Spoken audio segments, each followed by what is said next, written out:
Welcome back to Daily Roast News, where delusion meets a frying pan and no one gets away without a little sizzle. Today's roast is sponsored by selective memory and blood-soaked spin. Yes, we're talking about that eyebrow-raising, jaw-dropping, humanity-flipping statement by Hamas official Ghazi Hamad.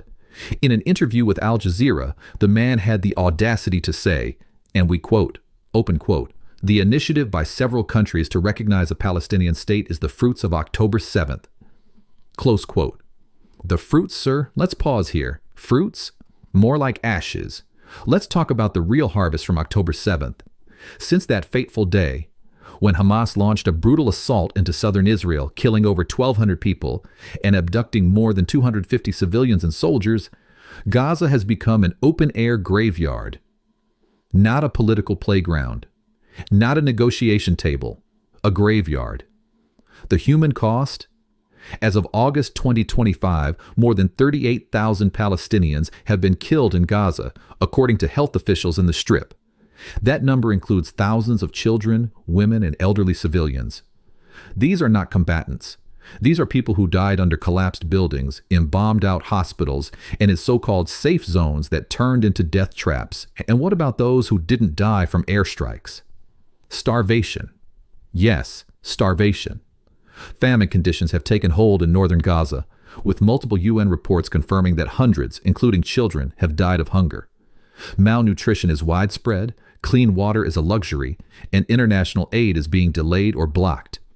All this while over 17,000 children have been orphaned, over 2 million displaced, and the entire civilian infrastructure, schools, hospitals, bakeries, communication, has been decimated.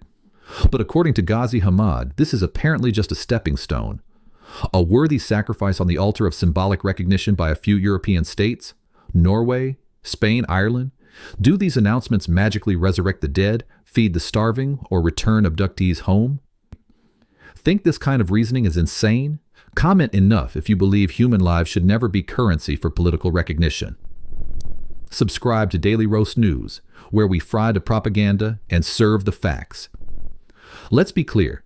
If this statement was meant to claim some twisted victory, then it's a victory built on corpses.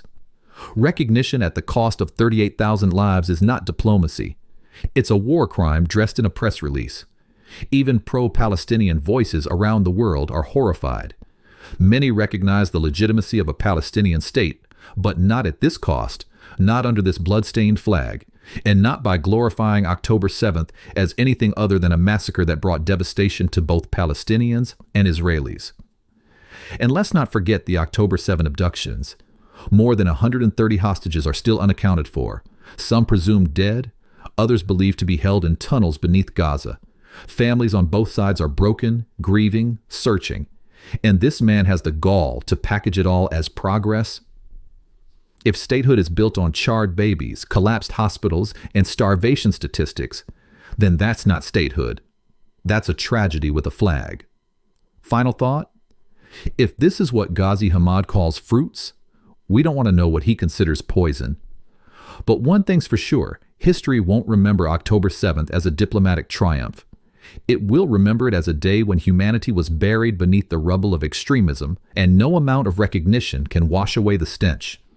That's it from Daily Roast News, where we torch the lies and roast the recklessness. Subscribe now and don't get caught in the fog of war without your moral compass.